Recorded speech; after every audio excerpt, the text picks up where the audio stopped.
The chilling beginning, a death in the snowy fields. It was the kind of cold that sliced through the thickest coats and lingered in the air like a knife. The town of Dillon Creek, a small sleepy community nestled outside Denver, Colorado, rarely saw trouble. It was a place where porch lights flickered on at dusk, and the distant sound of snowplows humming through the streets was a comfort.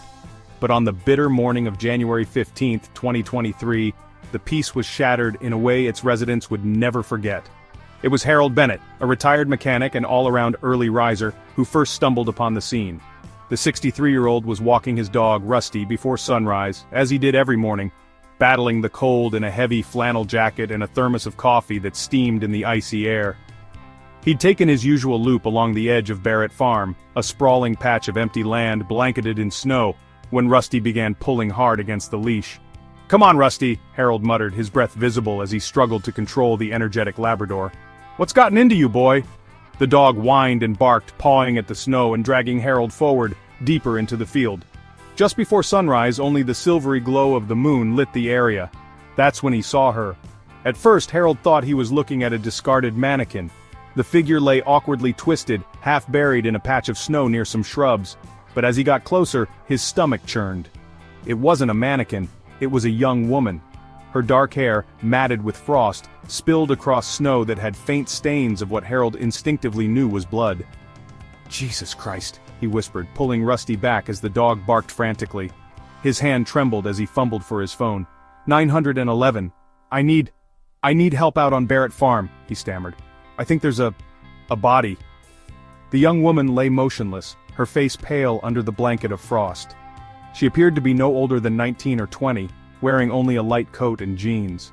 A red scarf had frozen to the ground nearby, and Harold noticed the strangest detail: a plastic bag partially crumpled near her head. By the time law enforcement arrived, Harold was pacing the snowy ground, his footprints circling the grisly discovery. Sheriff Tom Whitaker, a stoic man with a silver badge that gleamed in the moonlight, crouched by the body, his gloved hand reaching cautiously toward the crumpled bag. "Don't touch anything! Secure the scene!" he barked to the responding officers as they cordoned off the area with bright yellow tape. The victim's hands had deep abrasions, likely from a struggle. Bruises marked her neck in purplish patterns that told the story of suffocation. "Looks like strangulation," Whitaker murmured to himself, rising to his feet. But the snow had done the killer a favor. It had erased nearly every trace of evidence. No footprints, no drag marks. The pristine white field looked undisturbed, as though the girl had simply appeared here, frozen like a ghost in time. "Who is she?" one of the rookie deputies asked, his voice shaking slightly. "That's what we're here to find out," Whitaker said grimly, scanning the scene. "But whoever did this, they knew exactly what they were doing. And something tells me this isn't going to be the last time we see their handiwork." The news spread through Dillon Creek like wildfire. The town, known for its quiet charm and sense of security, was now the epicenter of horror. Parents rushed to pick up their children early from school, neighborhood watch groups were hastily assembled. Local diners buzzed with whispered questions: who was the girl, where had she come from, and dear God, was the killer still out there watching? Later that morning, the coroner confirmed what was already feared. The victim, identified as Emma Riley, 19 years old, had been reported missing just 3 days earlier. She was last seen leaving her shift at a local coffee shop and texting a friend, saying, "Be home soon." But Emma never made it home. What haunted law enforcement wasn't just the brutality of the act, but the precision. No physical evidence aside from the bizarre presence of the plastic bag. No DNA, no tire tracks, a crime scene meticulously cleaned by the falling snow. Sheriff Whitaker stood at the edge of Barrett Farm as the sun finally broke over the horizon. It painted the snow in shimmering shades of gold and pink, a beautiful, cruel contrast to the horror sprawled beneath it. "Someone out there knows what happened to Emma Riley," he muttered aloud, his jaw tightening. "And I'll be damned if we don't find them." The clock had started ticking. Emma Riley's death marked the beginning of a chapter the people of Dillon Creek wished they had never opened. A chapter written in fear, frozen fields, and chilling silence. The invisible killer. The snow wasn't just a blanket over the town that morning, it was an accomplice. Sheriff Tom Whitaker knew this the moment he stepped onto the frozen ground and surveyed the scene. It wasn't just the striking emptiness of the field that unnerved him. It was the complete and utter absence of anything he could use to start piecing together what, or more importantly, who had done this. The snow had erased it all. "Not a single damn track," Whitaker muttered to himself as he scanned the area again, his breath fogging in the frigid morning air. The field was stark, pristine, and deceptively peaceful, stretching endlessly with no hint of the violence that had occurred there. The only disturbance was the victim's body, lying frozen and hauntingly still like a cruel piece of modern art. Deputy Aaron Collins, young and eager but still green to crime scenes this grim, approached cautiously. She squatted down next to Whitaker, her notepad in hand, and asked, "Sheriff, do you think the snow covered the perp's tracks, or was this planned?" Whitaker shot her a sharp glance. He hated phrasing like "the perp," but she was asking the right question. "They knew," Whitaker said at last, kneeling down near where the victim's head rested awkwardly in the snow. "Look at this! No drag marks, no disturbance around the body." He swung an arm around to gesture at the wider scene. "It's untouched, Collins, like they lowered her here from thin air." Collins frowned, keeping her gaze on the frost-coated ground. It was unnerving. Even the deer tracks that often crisscrossed country fields at this time of year were absent. "How is that even possible?" she asked. "They got lucky or they planned it perfectly. Either way, the snow worked for them." Whitaker's voice carried the weight of frustration and something darker, fear that they might be up against someone smarter than he preferred. There were too few clues. The crumpled plastic bag near the victim's head was bagged and tagged for analysis, but Whitaker's instincts told him they'd find nothing. The bag was just another piece of theater, purposely placed to confuse, to mock them into thinking it meant something. Hours later, back at the station, the forensics team didn't take long to confirm Whitaker's fears. "No fingerprints on the bag," said Marcus Daniels, the lab tech who had been working tirelessly since dawn. He looked exhausted, his glasses slipping down his nose as he handed over the official report to Whitaker. "No DNA either. The surface of the bag's too slick, and if there were any prints or genetic material, the cold likely destroyed them." "And the ground?" Whitaker asked, though he already had a sinking feeling about the answer. "Nothing. No shoe prints, no tire tracks. If they drove her out there, they didn't leave a trace." Marcus sat down heavily in one of the station's old squeaky chairs. "It's like the killer melted into thin air after dropping her body." "That's what I'm worried about," Whitaker muttered, rubbing his temples. He felt the beginnings of a headache pounding at his skull. To the world outside, Dillon Creek was still wearing its mask of quiet, idyllic charm, but he knew there was a predator walking among them. A patient, meticulous one. Back in the small conference room that doubled as a strategy HQ, the team pieced together what they had, or rather, what they didn't have. Collins laid out a map of the area, her fingers tracing possible access points to Barrett Farm. "There are a few gravel access roads here that lead in," she said, pointing to thin lines on the map. "But all of them were checked this morning. No tire marks. Either they came in on foot, or they used a vehicle designed for this." Whitaker leaned back in his chair, a grim expression on his face as he mulled it over. Or, they came in before the snow hit, and waited for the storm to cover their tracks. The room fell silent. Collins exchanged nervous glances with Deputy Radford, the town's most experienced patrol officer. "You're saying this might have been planned way in advance?" Radford finally asked. "Not just planned," Whitaker said, his voice low. "Executed perfectly. Whoever this is, they didn't just lash out. This wasn't some random act by a drunk boyfriend or an opportunistic psycho. This was methodical, and that means they'll do it again." Collins swallowed hard, the weight of his statement pressing down on her chest. "And we don't even know where to start looking." As the day stretched on, news of the investigation spread like wildfire through Dillon Creek. Local reporters sniffed around the department's thin lines of caution tape for answers, but Whitaker wasn't ready to speak. He didn't have anything concrete yet, and all he could feel in his gut was the creeping unease of a case that might spiral into worse territory. Up and down Main Street, whispers filled the air. "Did you hear about that poor girl out on Barrett Farm?" a waitress muttered to a regular customer at the local diner. "Found frozen to death, naked under her coat but with hardly a trace of anything else. What kind of monster does that?" "I heard the sheriff's got nothing," her coworker chimed in. "No leads, no witnesses." The woman leaned in closer, her voice dropping conspiratorially. "You think it's one of us? Someone in town?" The thought was terrifying, but it wasn't far from what was beginning to bother Whitaker and his team. A killer like this didn't just strike out of nowhere, unless they were used to blending in. By midnight, Whitaker still sat alone at his desk, poring over sketchy details and scraping thoughts together into something workable. He couldn't shake the feeling that the plastic bag, the only real piece of evidence, wasn't just a weapon. It might be a signature. The snow, the cold, the blankness of it all.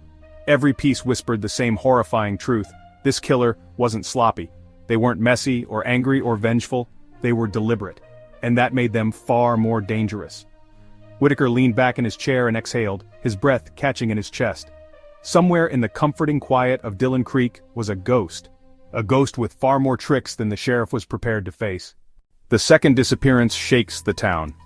It was late February when the second disappearance rocked Dillon Creek.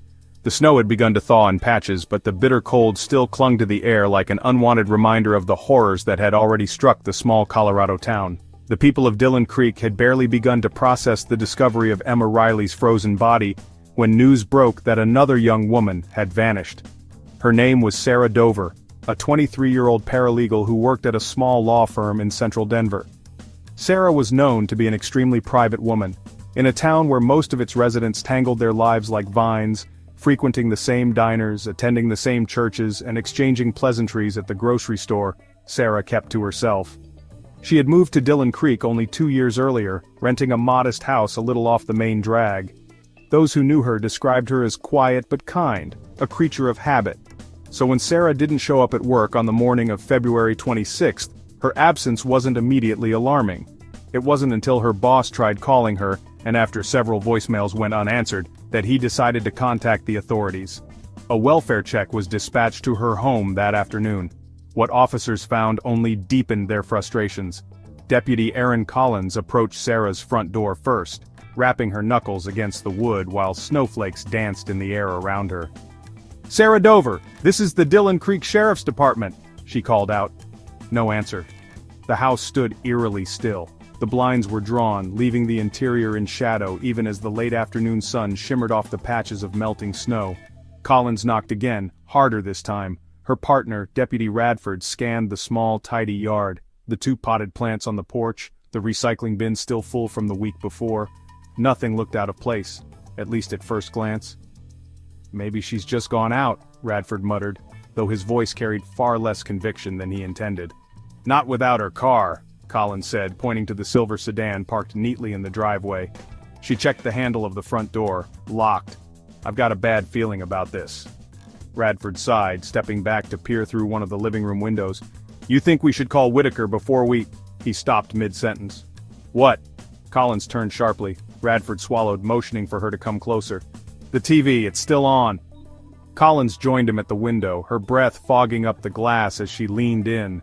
The faint flicker of a muted television cast shifting shadows on the walls inside. A glass of half-empty water rested on the coffee table, alongside a plate with what looked like the remnants of a half-eaten sandwich. But no Sarah. "That's not right," Collins whispered. After obtaining permission to enter, Collins and Radford stepped into the house, their boots clicking against the hardwood floors. It was unsettlingly quiet except for the low hum of the television. Collins called out Sarah's name once more, her voice reverberating through the small home. Nothing. The house showed no signs of forced entry, no overturned furniture, no broken glass. In every sense, it appeared as though Sarah Dover had simply vanished. Her purse was sitting on the kitchen counter, her coat still hanging by the door. "Where the hell would she go without her coat?" Radford whispered, as if afraid the house itself might answer him. Collins shook her head, glancing at the calendar pinned on the fridge. "This doesn't feel right. People don't just disappear like this, not without a sign, not without—" Her voice trailed off as her eyes caught something strange near the back door. A faint smudge, dark against the linoleum floor. She crouched to examine it closer. It was small, no larger than a quarter, but it looked suspiciously like blood. "Radford!" she called sharply, motioning for him to come over. His face hardened as he noticed the same thing she had. That's not good. 2 days later, on the frigid morning of February 28th, Sarah's worst fears were confirmed. Her body was discovered by a jogger beneath the old Lake Bend Bridge, an 11-mile stretch from her home. She was partially concealed beneath brush and snow, her arms twisted at unnatural angles. Sheriff Whitaker arrived on the scene before sunrise, his breath heavy in the cold air. The bridge had become a rusted relic of a forgotten past, long since replaced by newer routes into Denver. Whitaker stared down at the lifeless form of Sarah Dover, anger mixing with the grim determination written on his face. Her face was drained of any color, lips slightly parted as though frozen mid-scream. Around her neck were the same purplish bruises they had seen on Emma Riley, a grotesque garland of violence. But it was the plastic bag near her body that struck him the most, the second time such an item had shown up. Whitaker crouched, examining it from a distance while the crime scene photographer snapped away. Like the first, there was no hint of fingerprints or DNA on the material. "Do you think it's the same guy, Sheriff?" Radford asked quietly, his voice tinged with both fear and fascination. "Oh, it's the same guy," Whitaker muttered, his jaw tightening. "I'll bet my badge on it." By the evening, the discovery of Sarah's body had plunged Dillon Creek into a deeper state of dread. Where Emma Riley's death had seemed shocking yet isolated, Sarah Dover's murder confirmed the unthinkable. There might be a predator, calculated, meticulous, and relentless, stalking their otherwise peaceful town. Local news anchors warned women to stay in groups, to avoid walking alone at night. Parents doubled down on curfews for their teenage daughters. Conversations at the diner turned into hushed exchanges about the stranger who had been seen loitering at the edge of Barrett Farm. "Two, Tom," Deputy Collins whispered during their end-of-day briefing in Whitaker's office. "2 women dead in 6 weeks. This is someone's hunting ground." Whitaker didn't respond right away, staring at the collection of crime scene photos spread out on his desk. Emma on the icy field, Sarah under the bridge. 2 young, vibrant women reduced to snapshots of tragedy. "He's careful," Whitaker said finally, his voice low. "Too careful. No tracks, no DNA, no witnesses. But he's also..." "Also what?" Radford asked. Whitaker's eyes narrowed, the weight of his words chilling the room. "He's enjoying this. And until we catch him, no one in this town is safe." Connecting the threads. Sheriff Tom Whitaker sat at his desk, leaning over a cluttered array of photos, crime scene reports and maps. The air in the room was stale, filled with the faint smell of burnt coffee from the pot that had been sitting there since before sunrise. His eyes darted between 2 images pinned to the corkboard in front of him. On the left was Emma Riley, 19, found frozen in a snow-covered field. On the right, Sarah Dover, 23, discovered 2 days earlier beneath the Lake Bend Bridge. Both photos told different stories, but his gut screamed the same name behind each. 2 victims, he muttered to himself, pulling his pen from behind his ear and tapping it repeatedly against the desk. 1 killer. Tom's train of thought was interrupted by a knock at the door. "Come in," he called gruffly. Deputy Erin Collins entered, a thick folder tucked under her arm. Her face was a portrait of exhaustion, but there was something sharp in her eyes. "Sheriff, I think we've got something." She closed the door behind her and strode to his desk, dropping the folder with a muted thud. Whitaker leaned back in his chair and gestured for her to continue. "Don't keep me in suspense, Collins. What have you got?"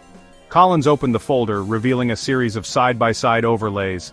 Maps of the areas where Emma and Sarah had been discovered, their timeline of disappearances, and even the sparse routes each had taken the nights they went missing. "Take a look at this," she said, pointing to the overlay of Emma's disappearance.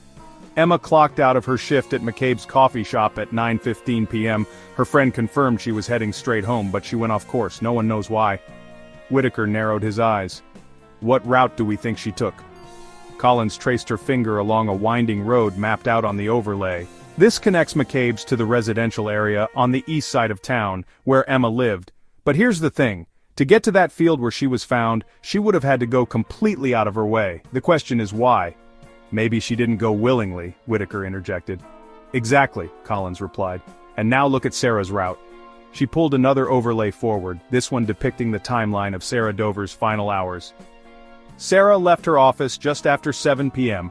She swung by the grocery store, confirmed by security footage, and then her car registration was picked up by the toll scanner on Highway 17 a little after 8. We confirmed she never made it home. Instead, she ended up 11 miles outside of town, underneath Lake Bend Bridge. Whitaker leaned forward, his brows furrowing. "You're saying they were both intercepted?" "I think so," Collins said. "Whoever did this, he's picking his spots. Look at the locations." She tapped the map again, this time tracing a rough circle that encompassed both crime scenes. "See the radius? 15 miles, Sheriff. He's not leaving this area. It's deliberate, almost like he's familiar with the territory." Whitaker rubbed his temple, the weight of her words settling in. "So this guy's local. Someone who knows the back roads, the isolated places. Someone who knows how not to get caught." Later that afternoon, the core members of the investigation team gathered in the cold conference room that had become their unofficial war room. Whitaker stood at the head of the table, his usual commanding presence dampened by weary eyes and a hint of frustration. "All right, let's lay it out," he began, gesturing toward the corkboard where photos of Emma and Sarah hung side by side. What do we know about the connection between these two cases? Deputy Collins took the lead. We've got similar MOs. Both victims were young women with similar builds, found in abandoned or isolated areas away from where they were last seen. Both showed signs of strangulation. Same bruise patterns, same weapon, if you can call that plastic bag a weapon. And both were missing for less than 48 hours before being discovered. Anything else? Whitaker pressed, his gaze sweeping across the room. Deputy Radford cleared his throat. Neither woman was robbed. Wallets, purses, personal items, they were all found near the bodies untouched. It wasn't about theft, it was personal. Collins jumped back in. And there's no evidence of sexual assault, not that we can prove yet anyway. The focus seems to be... She hesitated. Control. Domination.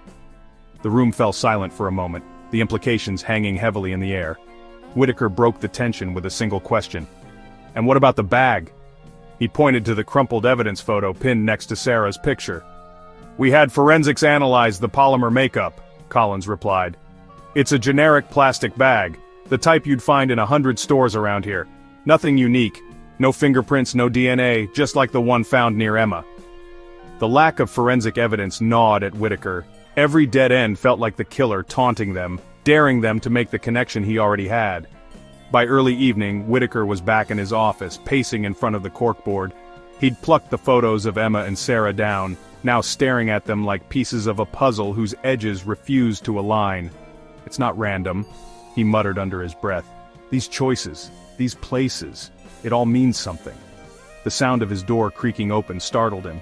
It was Collins again, the ever-diligent deputy who had made it her personal mission to crack the case. She didn't wait for an invitation to speak. I think I found something, she said. Whitaker glanced at her, intrigued but cautious. Go on. I went back through the missing persons reports from surrounding towns, Collins began, laying down a stack of papers on his desk.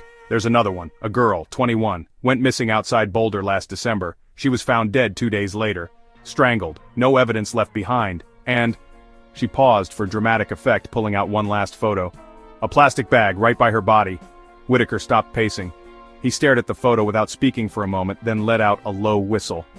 So, we've got a pattern. It's bigger than just us, Collins said, her tone urgent. Emma and Sarah might not have been the first. Whitaker rubbed his chin thoughtfully.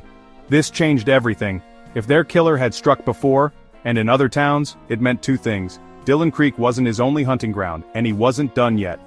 All right, Collins, Whitaker said, his voice carrying a new sense of urgency. Pull everything we've got on unsolved cases in a 50-mile radius. I want similar victims, similar methods. Get me timelines, witnesses, anything. You think we've got a serial, she asked, though the answer already seemed clear.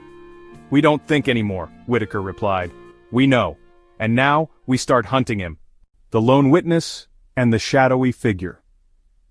The call came into the Dillon Creek Sheriff's Department late on March 2nd, just days after Sarah Dover's body was discovered. A truck driver, groggy from driving through the night, had been replaying something in his head over and over, a strange figure he thought he saw near Lake Bend Bridge. It hadn't seemed important at first, but now, with rumors swirling about a serial killer, his gut told him to say something, just in case. The dispatcher didn't waste time. Within minutes, Sheriff Tom Whitaker and Deputy Aaron Collins were on their way to intercept the driver at a roadside diner just outside Dillon Creek. The diner was as unassuming as they came, with scratched Formica tables and the smell of stale coffee wafting through the air. The driver sat in the corner booth, a steaming cup of black coffee in front of him, and bags under his eyes that suggested too many late nights behind the wheel. He looked up nervously when Whitaker and Collins entered. You're the one who called about Lake Bend? Whitaker asked, sliding into the booth across from him. Collins sat beside her boss, her notepad already flipped open. The driver nodded. Yeah. Thought it might be nothing, but, given what's been going on, I figured better safe than sorry. Start from the beginning, Whitaker said, pulling out a small recorder. Everything you saw, even if it seemed unimportant.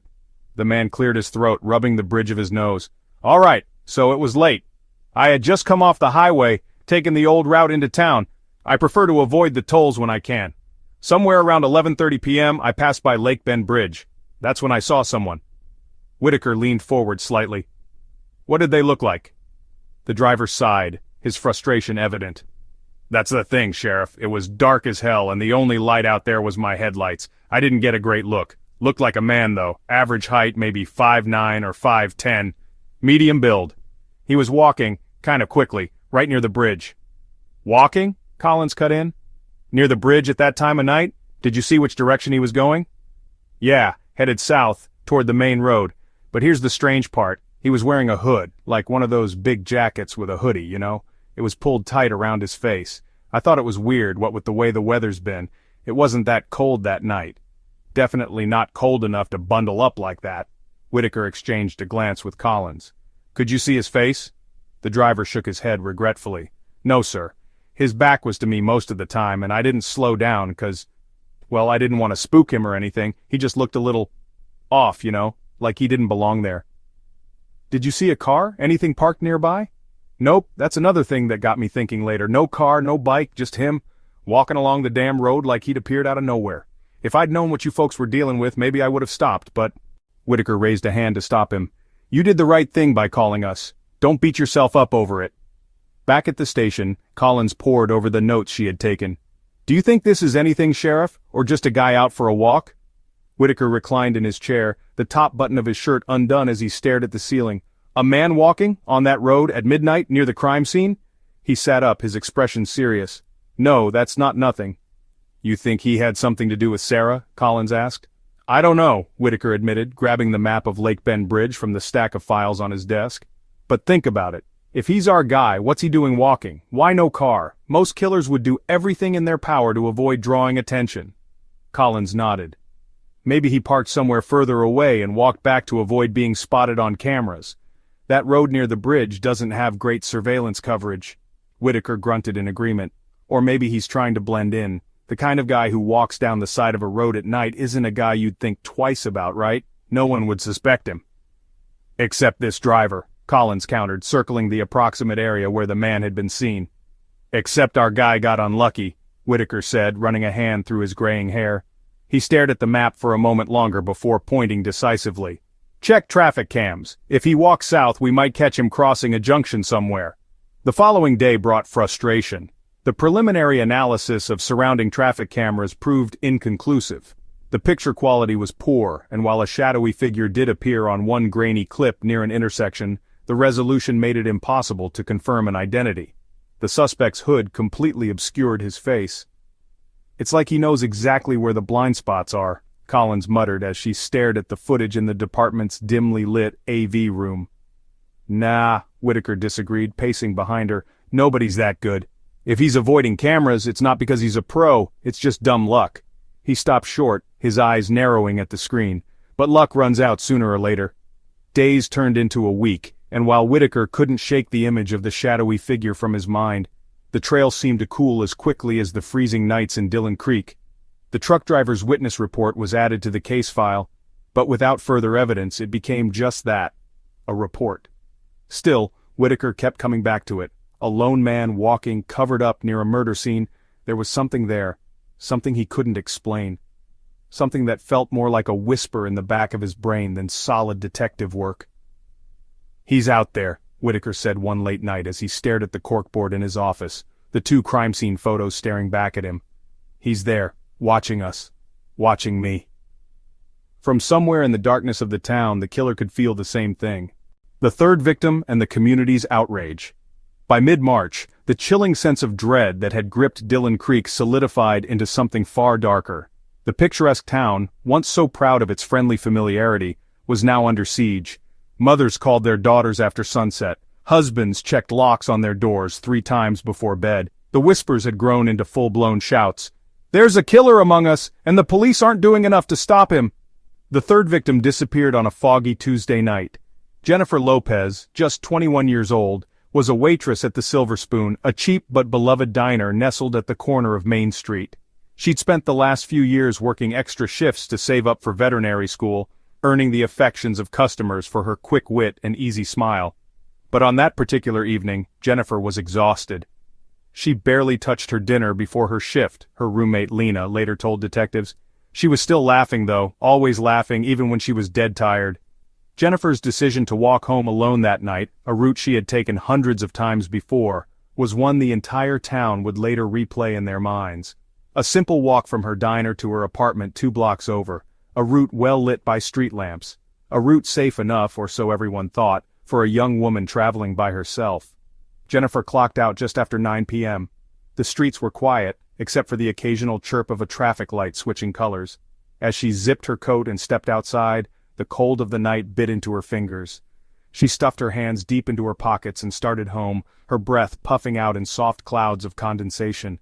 She didn't make it. By dawn, Jennifer's absence was impossible to ignore. Lena called the police immediately after realizing her friend hadn't returned. "I knew something was wrong," Lena explained to Sheriff Whitaker. "Her shift ended early and her coat was gone. I even stayed up waiting for her," her voice cracked. "But she never came home." This time the search didn't take long. By mid-morning, a sanitation worker making his regular rounds near the industrial yard stumbled across the body. Jennifer's corpse was hidden behind a cluster of dumpsters. The sight was enough to stop even the most grizzled worker in his tracks. Her body was contorted unnaturally, knees folded beneath her, arms pointing askew like a broken doll. Around her neck was the now familiar garland of bruises, a purple, sickening reminder of the killer's method. On the ground nearby lay yet another plastic bag, crumpled, meaningless to anyone but the man who put it there. Sheriff Whitaker stood at the edge of the industrial yard with Deputy Collins when a gust of wind carried the foul smell of the dumpsters toward them. Whitaker clenched his jaw but didn't avert his eyes. "Same bruising," Collins said softly as she crouched near the body, her gloved fingers hovering just above the marks on Jennifer's neck. "Same method, same message." Whitaker nodded, his hands stuffed deep into his jacket pockets. His clipped tone betrayed the rising anger beneath the surface. "He's not even trying to hide it anymore." Collins glanced back at her boss. "You think he's taunting us?" "Of course he is!" Whitaker snapped, his voice harsher than he intended. "That's what the bag is! The bruises! Leaving her here, out in the open. He doesn't just want to kill, he wants us to know he's good at it." Collins swallowed hard. "But what about the location? This isn't like the other two, a bridge, an empty field, those are quiet, hidden." She gestured toward the sprawling industrial yard where trucks idled in the distance. "Why dump her here?" Whitaker paused, looking around the chaotic scene of machinery, pipes, and debris. "Because it's loud. It's public. He's starting to escalate." Word of Jennifer's murder spread faster than the morning papers. By noon the local diner was buzzing, not with the usual cheerful chatter of small talk but with outrage. "This is the third one, for Christ's sake! Three young girls found dead, and you're telling me the sheriff has no idea who's doing this? We need real help, not a bunch of deputies chasing their tails." The citizens of Dillon Creek gathered that evening at the town hall, packing the small space wall to wall. Whitaker stood at a podium under harsh fluorescent lights, debating internally whether anything he could say would actually calm the crowd. "3 women, Sheriff!" one man shouted from the back of the room. "How many more until we get some damn answers?" "We've increased patrols around neighborhoods and partnered with state law enforcement agencies," Whitaker replied, gripping the podium so tightly that the veins in his hands bulged. "We're working this case around the clock." "Then why's our killer still out there?" The question hit him like a freight train, the tension in the room boiling over. Other voices shouted in agreement, their fears mixing with fury. Whitaker looked toward Collins, who was stationed by the back wall. Her eyes asked the same question as the crowd. "What else can we do?" Jennifer's murder carried with it a distinct finality for the town. The first 2 killings had been shocking, dreadful. Yet they had happened far apart enough that some residents still clung to the hope they were random tragedies. Now, with 3 dead women in just under 3 months, there was no denying the truth. Dillon Creek was being hunted. At the sheriff's office, Whitaker and his team pored over every scrap of evidence late into the night. Spread across the table was an eerie gallery of photos: Emma's frozen body, Sarah's contorted form under the bridge, and now Jennifer's lifeless face in the industrial yard. "There has to be a link between them," Collins said, her voice tight with frustration. She flipped through files so quickly the pages crinkled. "Something we're not seeing, connections between their routines, their social circles. What about people they all knew?" "It's not about who they knew," Whitaker murmured, staring down at the photos. His brow furrowed as he spoke aloud, more to himself than anyone else. "It's about who's watching them." The room fell quiet. "These aren't crimes of opportunity," Whitaker continued, his finger tracing each of the victims' faces in order. "We're not dealing with somebody who lashes out on a whim. Whoever this is, they're patient, they watch, they pick their moment." His eyes darkened, his hands tightening into fists. "And they'll do it again." The mood in Dillon Creek turned from fear to desperate paranoia. Hardware stores sold out of locks, chains, and deadbolts within 48 hours. A gun shop 20 miles south reported a spike in first-time buyers. Many were young women willing to pay anything for a Smith & Wesson. The killer must have felt the town's anger bubbling below the surface and smiled. Somewhere in the quiet darkness, safe from the lights of Dillon Creek, he was already planning his next move. The hunt from thin leads. The clues were sparse, nearly non-existent, but Sheriff Tom Whitaker refused to let another victim follow in Jennifer's tragic footsteps. With 3 dead so far, the chilling thought haunted him. Time was running out before the killer struck again. Something, anything, needed to break. 2 days after Jennifer Lopez's murder, Deputy Aaron Collins combed through hours of grainy surveillance footage from near the industrial yard where Jennifer's body had been dumped. It was a painstaking process, stacking empty coffee cups around monitors and squinting at pixelated shadows.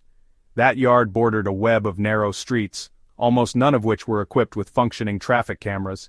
"It's like this guy lives in the blind spots," she muttered. Then, at around 2:37 a.m., something flickered onto one of the street corner cameras. A vehicle, headlights cutting through the fog, entered College Ave, just a block away from where Jennifer's body was found. "Sheriff!" Collins shouted, jolting Whitaker out of a long stare at the caseboard. He hurried into the AV room, his expression sharp. "I think we've got something." "What is it?" Whitaker asked, pulling his glasses on as he leaned over the monitor. Collins rewound the footage and pressed play. "Here, this truck, black pickup. It's the only damn vehicle within a mile of that industrial yard between 1 a.m. and 4 a.m. the night Jennifer disappeared." The footage wasn't as clear as they hoped. The resolution was poor, the street lamp above flickering on the edge of burnout, but the truck's silhouette stood out unmistakably, a 4-door black pickup. "Can you make out plates?" Whitaker asked, his voice measured but tense. Collins shook her head, frustration etched into her face. "No, it's too blurry, maybe reflective, so the glare from the headlights washes it out. I can't tell if it's a local plate or anything." She paused and sighed. "But look at the timestamp. This truck is driving away from the direction of the industrial yard just about 10 minutes after our suspect might have dumped Jennifer's body." Whitaker's lips thinned into a grim line. "It's something. Finally." The following morning, Whitaker called a meeting with the rest of his team in their cramped conference room, which had become more like a war room. Maps overlapping timelines filled the walls, with pushpins and red strings weaving angling patterns that hinted as much at confusion as they did organization. Standing beside the corkboard filled with crime scene photos, Whitaker spoke directly, his every word deliberate. "This truck might be our first real lead. We need everything. Start with every registered black pickup in this goddamn county." "But there must be hundreds," Radford, the department's veteran deputy, said, raising his eyebrows.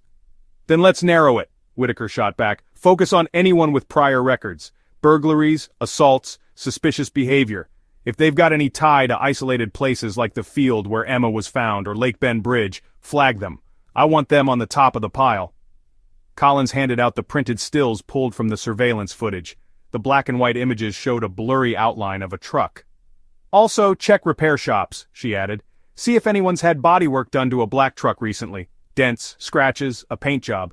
This guy might not be flawless." "Radford," Whitaker turned to the quieter deputy. "Pull statewide records. There's no guarantee he's local. If we're lucky, this pickup's connected to priors in Boulder or Denver. He might have already slipped up somewhere we didn't think to look." "And if the truck's a loaner or stolen?" Radford asked skeptically. "Then we'll go digging for that too," Whitaker said with finality. "I don't care how wide a net we cast, we can't let him slip through." Collins didn't wait. She immediately drove to the nearest DMV database office, armed with coffee and the stolen hours of sleep that came with living around the clock on this case. From local reports to statewide data, she created an exhaustive spreadsheet of black pickup owners, cross-referencing it against criminal backgrounds, work permits, and anything else that even raised a mild flag. But the progress felt painfully slow. The air in Whitaker's office grew heavier with every passing day that the killer stayed one step ahead. The truck was a lead, sure, but it wasn't nearly enough. It always came back to the same question Whitaker couldn't shake. Who was this man? He wasn't just organized, he was blending in, like a ghost drifting through cracks in their system that no one else had seen until now. 4 days later, Whitaker got his first break. Collins burst into his office with a folder clutched tightly in her hands. She barely stopped to knock, her eagerness overriding every sense of protocol. "We found him, Sheriff, or at least, I think we found something." Whitaker's chair creaked slightly as he leaned forward. Let's hear it. She slapped an incident report onto his desk.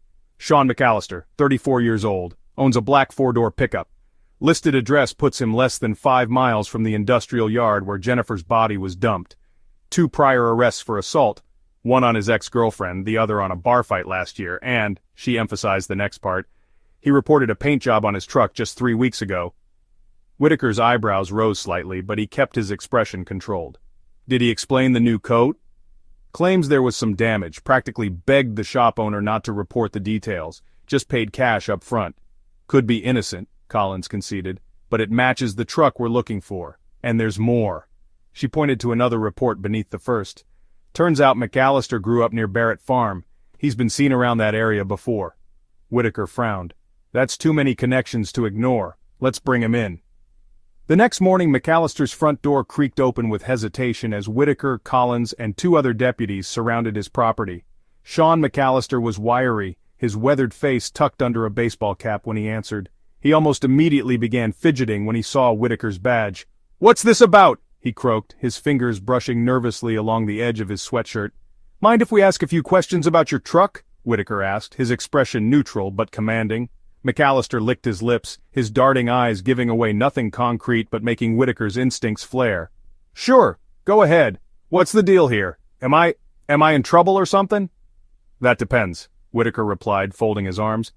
"Where were you 2 nights ago?" As Whitaker later joined Collins back at the station, he threw his jacket over his chair and exhaled heavily. "He's hiding something, I can feel it." Collins hesitated. "Do we have enough for a warrant?" she asked. "Not yet," Whitaker admitted gravely, "but one step at a time. Let's dig deeper into his alibi. Because I don't trust a damn word he says." The hunt was on, but Whitaker's gut told him one thing. They were getting closer to the shadowy figure who had cast fear over Dillon Creek. Yet closer didn't mean safe. Closer could mean something worse was just around the corner. The bait and the dangerous standoff. By the end of March, nearly 3 weeks had passed since Jennifer Lopez's tragic death in the industrial yard. But in sheriff's offices and war rooms across Dillon Creek, the hunt for the killer had not slowed down for an instant. Every camera footage, every black truck sighting, every vague tip from a worried resident was scrutinized with mounting desperation. The pressure was palpable. Residents were no longer just scared, they were angry. The state police had been pulled into the investigation, but even they seemed to flounder in the dark. Whitaker's team had gotten better leads, but none solid enough to make an arrest, or even to publicly state they were close. The people of Dillon Creek needed a win, but Whitaker knew the stakes. Getting it wrong meant someone else would die. The killer wouldn't stop unless they stopped him. It was on a quiet Thursday afternoon when the haphazard pieces finally began to coalesce. A new forensic analysis had come in, recognizably thin, but compelling enough to sharpen the picture. Deputy Collins leaned against Whitaker's desk, flipping open a detailed report. "This is something," she said quietly, letting the weight of her voice draw in Whitaker's focus. "What is it?" Whitaker asked, already skeptical. Thin leads had burned him before. Collins set 2 photos side by side, one of Emma Riley's bruised, frostbitten neck and another of Jennifer Lopez's strangulation marks.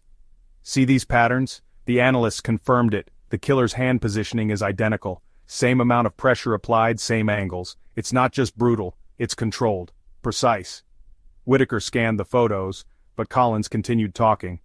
"Here's the kicker. The bruising matches cases in Denver from 2 years ago, and one in Boulder last December. This guy's got the same method and likely the same obsession with his victims." She tapped a highlighted line in the forensic report. "The behavior, the way he chooses his targets, it's not random. But there's something else. Something recent." Whitaker leaned in, the lines on his face deepening. "What?" "We had someone cross-check black pickups associated with anyone matching the behavioral profile. Sean McAllister's truck lifted a big red flag.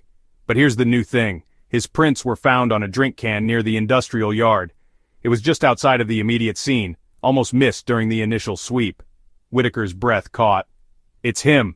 Collins nodded grimly. "It has to be. But he's smart. He won't wait around for us to catch up to him. He's got too much confidence for that.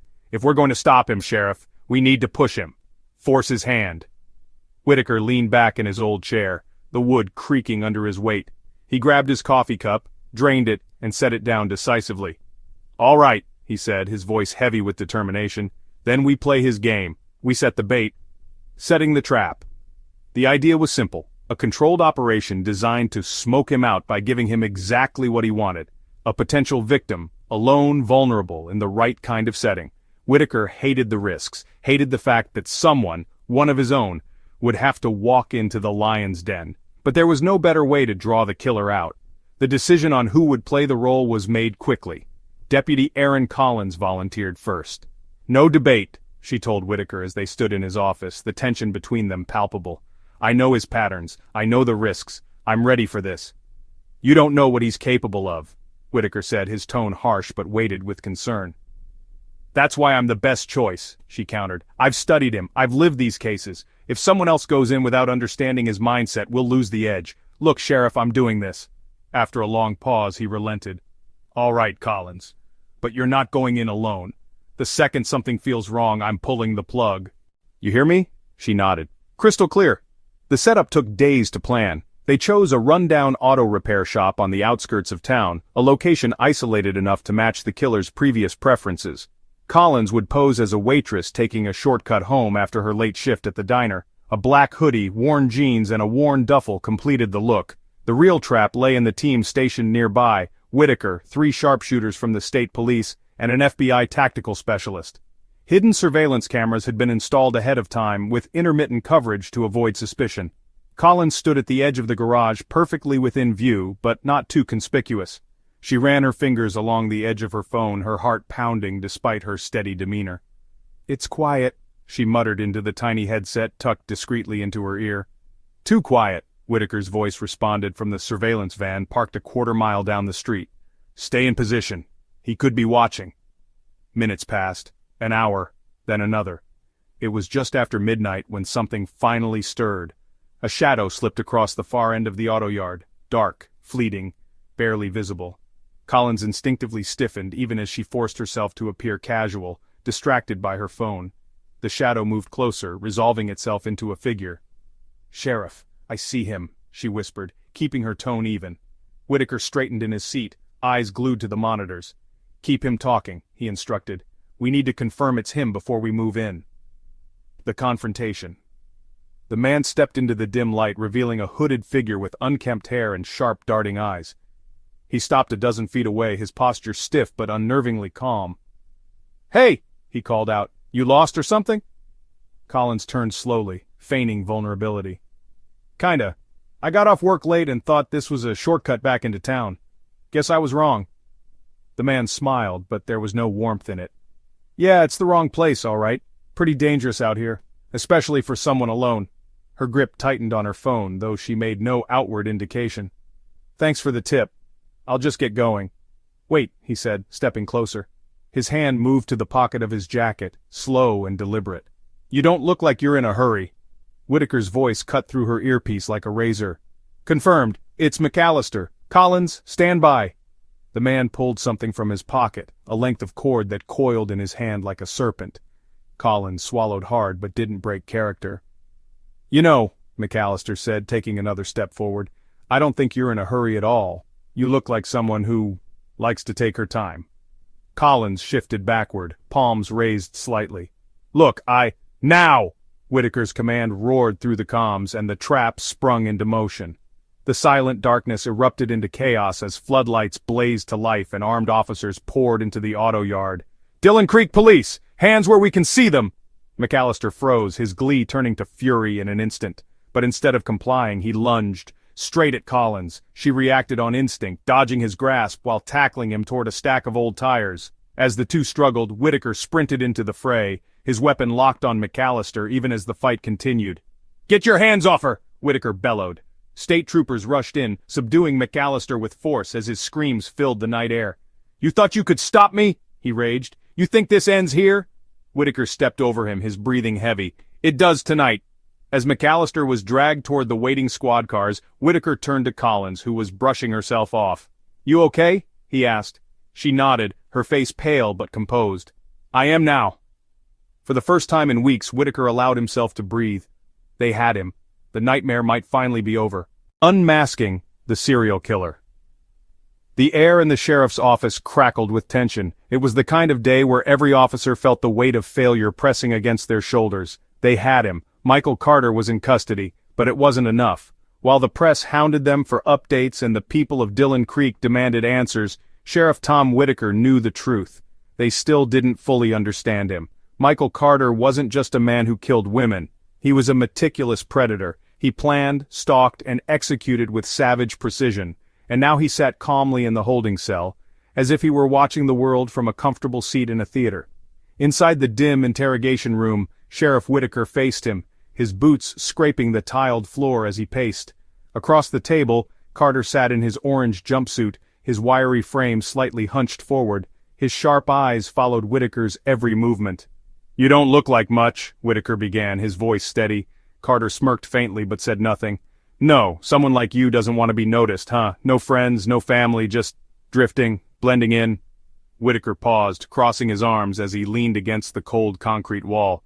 "You've been slipping through the cracks for years, haven't you? Moving from town to town, picking your moments, finding women you think people won't miss." Carter finally spoke, his voice quiet but filled with dark amusement. "You don't really believe that, do you? No one's invisible." "Sheriff, you and I both know that. People always notice, they just don't care. Until now, obviously." Whitaker's mouth hardened into a thin line. "They cared about Emma Riley, Sarah Dover, Jennifer Lopez, and they care that you took them for no reason." Carter chuckled lightly, the sound razor sharp. "No reason? Is that what you think? You'd really like it to be that simple, wouldn't you?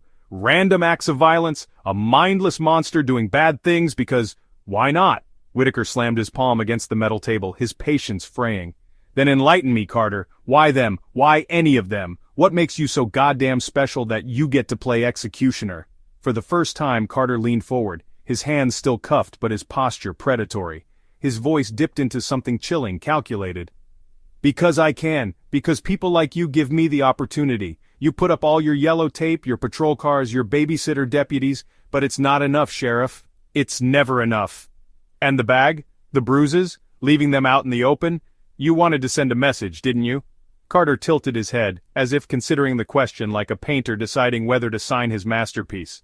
"Messages are for people who take the time to listen. I don't care if the message ever gets received. I just like the process." Whitaker's hands tightened into fists, though he didn't move.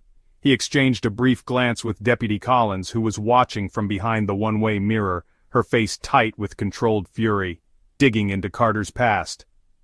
While the interrogation crawled forward, Collins was leading the team in unearthing Michael Carter's history. It was like chasing a shadow, vague addresses, short-term jobs, and a disturbing lack of any meaningful connections. Then the breakthrough came. Collins burst into the conference room, where Detective Radford and the state forensic team were combing through evidence from Carter's property. "Got something," she announced, tossing a manila folder onto the center of the table. "Carter's real history." Radford leaned forward, flipping through the file. "Talk to me," he said gruffly. Collins paced as she spoke, her energy sharp and focused. "Carter's been mobile his entire life. He grew up in northern Colorado, a little farm town no one's heard of. His father was, well, let's just say unhinged doesn't quite cover it. Police reports describe years of abuse.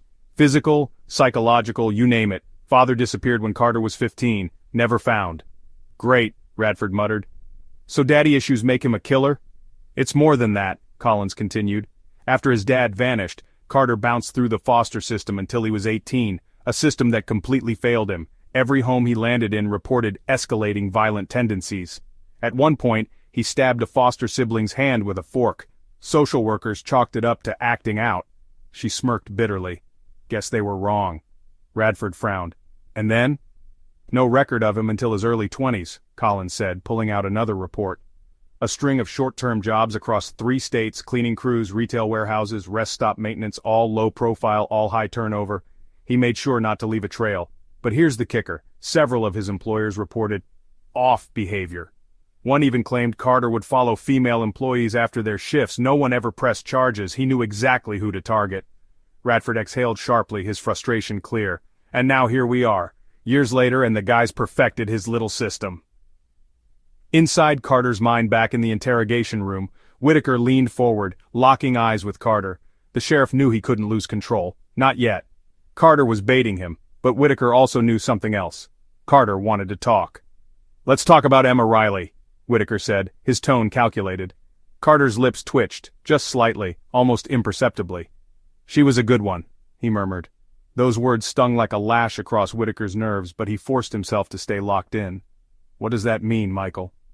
"Emma was interesting," Carter mused. "She wasn't scared enough at first. She tried to fight. That made her fun."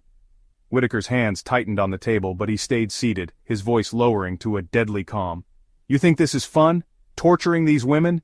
"It's not torture," Carter replied, almost indignantly. "It's transformation. Emma didn't understand until the end, and then—" He smiled darkly, his eyes narrowing. "Then she did." The search for proof. While Whitaker pushed Carter for details, Collins and the team analyzed evidence seized from Carter's home. The findings were harrowing. A collection of keepsakes was hidden in his crawl space, earrings, photos, and scraps of fabric, each matched to one of his victims. They also found a spiral notebook detailing Carter's twisted, careful planning. "He tracked these women for weeks, maybe months," Collins whispered, flipping through the notebook's unnervingly neat handwriting. "Their routines, the spots they thought were safe. He knew everything, where they lived, when they were vulnerable." Radford cursed under his breath. Cold, calculating bastard. The chilling confession. The interrogation room was a place built to break people. Dim lighting, cold metal furniture, and walls thick enough to swallow even the loudest cries. But as Michael Carter sat across from Sheriff Tom Whitaker, any hope of breaking him seemed an uphill battle. He didn't slouch, didn't sweat, didn't flinch. He was calm, composed, and maddeningly smug. Whitaker leaned forward, his forearms on the table, studying Carter like one wrong word would unlock the monster sitting in front of him. This wasn't going to be about yelling or bravado. He wasn't going to get anything from Carter unless he cracked through that meticulously composed shell. Behind the one-way mirror, Deputy Erin Collins could barely contain herself. She paced, her tension building with every passing minute. She had spent weeks poring over the profiles, tracing the evidence, staring at photos of the 3 victims again and again. And now, the man who had caused that horror sat just feet away with a look on his face, like he didn't have a care in the world. Whitaker exhaled sharply. "We've already caught you, Carter. This isn't a game anymore. You're here because we know it was you. The bag, the bruises, the kills, they're all your work." Carter stared at him silently, tilting his head like a curious dog. Whitaker tried again. "You've got nothing left, Michael. No way out. So why don't you do one decent thing in your miserable life and tell me why you killed them? At least give me that much. Why Emma? Why Sarah? Why Jennifer?" For the first time, Carter leaned slightly forward. He rested his elbows on the table, his cuffed wrists clinking softly against the metal. When he spoke, the words came soft at first, deliberate, like he was timing the moments it took for each syllable to land. "Do you know what it's like?" Carter began, his voice almost a monotone. "To see people live their whole lives, pretending they're in control of anything? They stumble through their routines like blind mice, convinced they're safe just because they can't see the trap coming. It's pathetic." "And that's why you killed them? Because you think they were blind mice?" Whitaker pressed, his tone sharpened by an undercurrent of disgust. Carter smiled faintly, his chin rising slightly. "It wasn't about them, not really. Emma, Sarah, Jennifer, they were variables. The constant was me. I wasn't taking lives, Sheriff. I was creating moments. Moments they would never have earned otherwise." "What the hell does that even mean?" Whitaker hissed, his voice almost cracking. Carter ignored him, leaning back now, his voice gaining confidence as though the interrogation had tilted into his territory. "Emma fought, you know. She fought harder than I expected. Most people, when you take away their sense of control, they crumble, they beg. Emma didn't, until the end." Whitaker froze, his jaw tightening so hard it ached. Across the table, Carter's almost dreamy tone continued. "And Sarah," Carter chuckled softly, "Sarah thought she was too careful to ever be noticed by someone like me. Coffee shop, work, home, coffee shop, work, home, like clockwork. She almost thought that routine made her invisible. But nothing is invisible if you look close enough." "You shut your goddamn mouth." The words came from Collins, who suddenly burst into the room, her face flushed with restrained rage. Whitaker looked up sharply, but she ignored him entirely as she directed her glare at Carter. "You think this is funny?" she demanded. "You think talking about them like this makes you brilliant? They were people. They had families, friends, lives, and now they're dead because of you." "Deputy," Whitaker said sharply, his voice cutting through the heated air like a blade. But Carter didn't seem rattled by Collins's anger. If anything, his amusement deepened, and he turned his head slightly toward her. "Ah, "Deputy Collins," he said calmly. "I wondered when you'd join us. You've been watching me for some time now, haven't you?" Her fists clenched at her sides, and it was only Whitaker's subtle hand gesture that kept her from outright lunging at him. "Why don't you have a seat?" Carter offered mockingly, nodding toward the chair across from him. "I think you'll find my perspective illuminating." "Enough of the games," Whitaker snapped, pulling the conversation back to his control. "Let's get to the point. Why the plastic bag?" For the first time, Carter blinked, his eyes narrowing slightly. "Because," he said slowly, "it's simple, it's personal, and unlike a gun or a knife, it leaves room for connection. You can feel when they stop resisting, you can feel when that last breath gives up. It's quiet." He paused, almost savoring the thought. "Elegant." Collins let out a sharp breath, her body rigid beside the table as if the air in her lungs was turning to steel. Whitaker gritted his teeth. "And leaving it at the scene?" "Why wouldn't I?" Carter said as though the answer were obvious. "Some artists leave signatures. Others leave their work behind for the world to interpret. I'm no different." His dark history emerges. While Carter described his so-called art, Collins and Whitaker struggled to contain their reactions. Outside the room, the rest of the team worked diligently to piece together Carter's story. His life had been one of deteriority and isolation. Reports of disturbing behavior stretched back into his teenage years, violent outbursts, stalking local women, and fits of rage that seemed to dissipate just as quickly as they appeared. At 18, he had left his foster home system with no belongings, no ties to anyone, and soon disappeared into the gray areas of America, where too many people fall between the cracks. It wasn't until his mid-20s that the trail began to resurface. 2 cases in Colorado Springs, never officially linked, bore similarities to the Dillon Creek murders. Young women strangled, their bodies left with bags nearby. Carter had also been suspected of loitering near a campground in Denver weeks before Emma Riley's disappearance. Patterns began to emerge: premeditation, careful timing, and above all, his obsessive need to make his victims' deaths part of what he believed was his work. The final words. Back in the interrogation room, Whitaker leaned forward, his voice dangerously quiet. "Do you regret anything, Carter? Any of it?" Carter held his gaze without blinking. "Regret? No. Regret is for people who don't know what they're doing. I knew exactly what I wanted, Sheriff. I took it, and there's nothing you or anyone else can do to change that." "Wrong," Whitaker growled. "You're done. This town is done with you. There's no walking away from this." But Carter's smirk said otherwise. "You'll see, Sheriff," he said softly, almost like a whisper. "People like me don't end. There's always another one in the shadows, watching, waiting. You can lock me up, you can throw away the key, but there's always something worse coming for you." For the first time, Whitaker didn't have an answer. He simply stood, silent and boiling with anger as Collins reached down and hit stop on the recorder. As they walked Carter back to his cell, his whispered words stayed lodged in their thoughts, heavy and haunting. "You'll remember me. Long after I'm gone, you'll remember me." Tying him to old cases. The days following Michael Carter's chilling confession were consumed by paperwork, cross-checking reports, and endless theories. The sheriff's department was no longer just trying to close the case in Dillon Creek. They now had to investigate if Carter had been operating for far longer than they'd initially imagined. As much as they wanted to believe the nightmare was contained, all signs pointed to a disturbing truth. Michael Carter may have been killing for years, and Dillon Creek was just the latest stop on his horrific road trip. "All right, everyone, let's settle in. This is going to take some heavy digging," Sheriff Tom Whitaker announced, his voice firm as his staff gathered around the cluttered conference room table yet again. Maps of surrounding states were pinned to the wall, dots marking unexplained disappearances and murders. Deputy Collins led the effort, standing in front of a whiteboard covered in dates, locations, and photographs. Her sharp eyes scanned the room as she clicked a marker in her hand. Based on what we know, Carter was transient. He didn't really stay in one place for long, and he kept a low profile. No steady job, no credit cards, no paper trail. She drew a red circle around Dillon Creek. "But that doesn't mean he doesn't have a history elsewhere. We have to look at the gaps." "Start with what we do know," Whitaker said, rubbing the back of his neck. He was visibly exhausted but driven. "Emma in January, Sarah in February, Jennifer in March. That's 3 murders in 3 months. But something tells me these aren't the first. He's too good at this for these to be his warm-up crimes." Collins nodded, flipping through a stack of papers in her file. "We've already flagged some similar cases in Boulder and Colorado Springs. Same M.O., Young women, isolated spots, strangulation, and of course the damn bag. But Sheriff, that's just where it starts. She picked up a printed report and slid it to the front of the table. Take this one.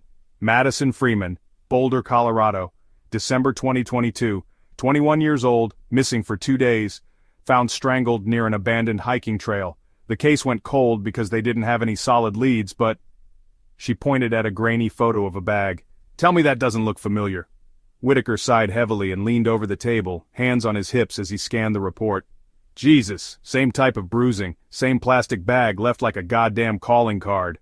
He tossed the file aside and looked at Collins.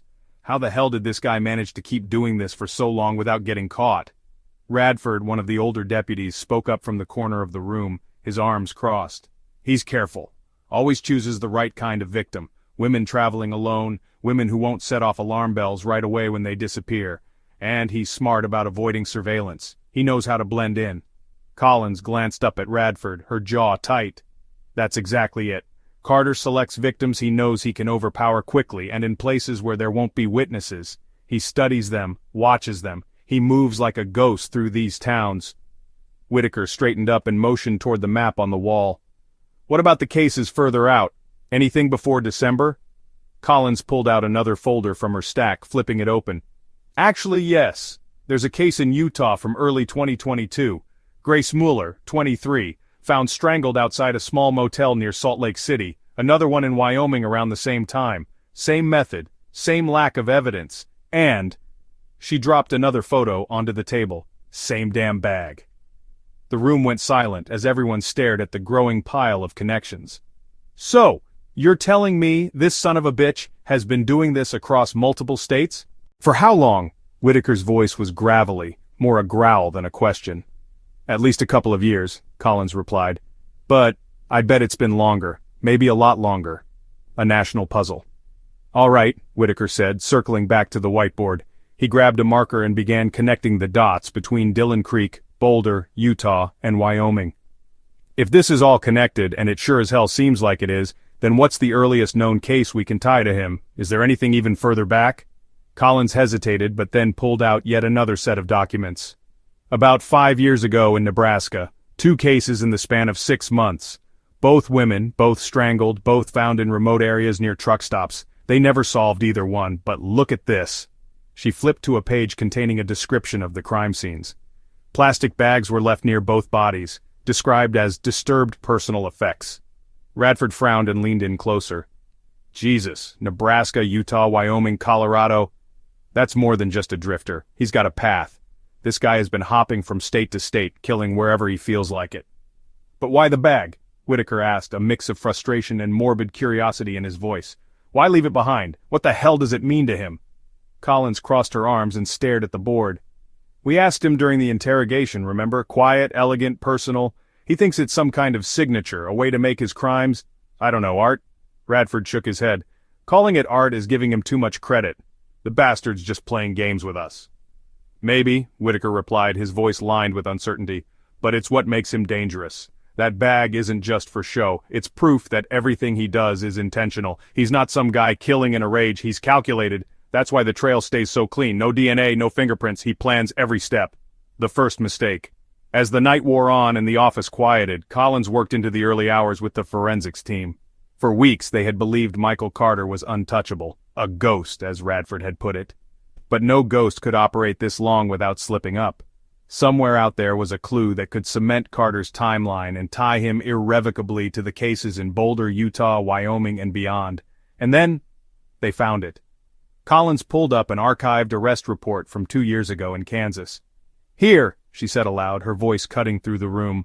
Carter was picked up for loitering near an elementary school after hours. They never pressed charges. He claimed he was just passing through. But look at the car description. Black 4-door pickup. Same one he was driving here in Dillon Creek. What the hell was he doing at a school? Radford asked, his tone dark. Who knows? Collins replied grimly. But it's proof. He was there, in Kansas. At the exact time another young woman, Lisa Harris, went missing and was later found strangled near an abandoned warehouse. It's him. Building the case. By the time dawn broke, the team had a comprehensive timeline of Carter's past movements across 5 states and nearly a dozen probable victims. Whitaker stood in front of the map, staring at the crisscrossing lines they had drawn connecting the murders. "This isn't just about Dillon Creek anymore," he said, his voice heavy with the weight of their findings. "This is bigger, and we need to make sure he never gets the chance to do this again." Collins nodded silently, her expression steely as she gathered yet another report. "We have what we need, Sheriff. Witnesses, circumstantial evidence, and his connections to all these places. We're going to bury him." Whitaker gave a grim smile. "Good, let's make sure we do." The verdict and lessons learned. The courthouse steps were silent, save for the sharp clicks of reporters' cameras and murmured conversations drifting in the early summer air. Crowds gathered outside, tension rippling as they watched Sheriff Tom Whitaker and Deputy Aaron Collins step out of the building, their faces heavy but resolute. Inside, the trial of Michael Carter had just reached its conclusion. Justice, some hoped, had finally been served. The courtroom had been packed for weeks as Michael Carter sat at the defense table, exuding the same eerie calm he'd shown in the interrogation room. His orange jumpsuit had been replaced with a suit that hung awkwardly on his thin frame, but his demeanor hadn't changed. Unflinching, unbothered. He barely blinked as prosecution after prosecution made their case. For Sheriff Whitaker and Deputy Collins, this trial was everything. They had spent months piecing together evidence, connecting Carter not only to the murders of Emma Riley, Sarah Dover, and Jennifer Lopez in Dillon Creek, but to 9 other cases across several states. Every detail of his twisted brutality was presented in vivid, heartbreaking detail to the jury. On the final day in court, Whitaker and Collins sat at the back of the gallery, their uniforms muted against the polished wood benches. The proceedings had unfolded slowly, methodically, with the prosecution hammering home every piece of evidence, the plastic bags found at each scene, the injuries on each victim, Carter's eerie confessions in custody. Collins leaned toward Whitaker, whispering, "That defense attorney's trying to paint him as some broken, misunderstood misfit, like somehow that excuses what he did." Her jaw tightened. He planned every single murder, no cracks, no accidents, and the damn jury just has to see that. Whitaker nodded, eyes fixed on the defense table where Carter sat like a mannequin. Even now, during the summation, Carter's face was blank, detached, as though his name weren't being spoken in connection to torture and death. "They'll see it," Whitaker said, his tone quiet but firm. "They have to." The verdict. The jury deliberated for 6 hours. For Whitaker it felt like 6 days. He paced outside the courtroom during every break, his boots scuffing patterns into the worn tiles of the lobby floor. Deputy Collins sat nearby, her hands clasped in frustration as reporters hovered near the perimeter, desperate for sound bites. Finally, the bailiff called everyone back into the courtroom. "Ladies and gentlemen of the jury," the judge's voice rang out as Michael Carter sat stone-faced, "have you reached a verdict?" The foreperson, a middle-aged man with wire-rimmed glasses and an expression laced with exhaustion, stood slowly. His voice was steady, clear, but heavy with the weight of what he was about to say. "We find the defendant, Michael Carter, guilty on all counts of first-degree murder." A gasp swept through the courtroom. Some wept softly. Others murmured in relief. Whitaker pushed out a long, slow breath of release as he closed his eyes briefly. Collins allowed herself the faintest nod, her thoughts shifting not to satisfaction, but to the families of those 3 women back in Dillon Creek, and the others across 5 states who had been waiting for this moment. The judge's voice broke through the blur. "Michael Carter, due to the premeditated and extraordinarily violent nature of your crimes, I hereby sentence you to death." Reflections from the Shadows. Hours later, Whitaker and Collins sat in the sheriff's office back in Dillon Creek. The sun had set and the room was illuminated only by the faint glow of Whitaker's desk lamp. The normally chaotic room was silent, the old clock on the wall ticking softly as they both nursed cups of coffee that had gone cold. "You think this is really over?" Collins asked finally, breaking the silence. Whitaker leaned back in his chair, his exhausted face shrouded in shadows. "No," he admitted after a long pause. "Not for the families at least, not for the people in this town. This might bring closure for some, but losing someone like that, it doesn't just fade away." Collins stared at her coffee, her expression unreadable. "If he hadn't slipped up, even once, we might never have caught him. That plastic bag, Sheriff, all those little calculated details, and the bastard tripped up because of dirt on an old soda can." That's the thing about monsters like Carter, Whitaker said grimly.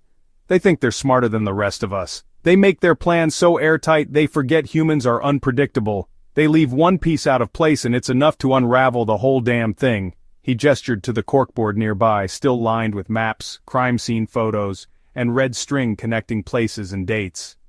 But what about the others? Collins asked, leaning back in her chair. The ones we didn't catch, the ones who didn't leave any clues. We barely managed to stop Carter. What happens when someone like him decides to be even better? Whitaker didn't respond at first, letting her words hang in the air. Finally he sighed. Then we stick to what we did here. We watch closely. We keep pushing. People like Carter want us to think they're invincible, but eventually, they all leave something behind. Even ghosts leave footprints if you wait long enough. A broken yet safer town. In the weeks that followed, Dillon Creek began to rebuild. The deaths of Emma Riley, Sarah Dover, and Jennifer Lopez would not be forgotten. Not just because of the horrors committed against them, but because of how their lives forced the town to confront its own vulnerabilities. Self-defense classes filled up overnight. Local hardware stores struggled to keep locks and motion sensor lights in stock. Parents grew stricter about curfews, and neighbors began taking turns patrolling their streets after dark.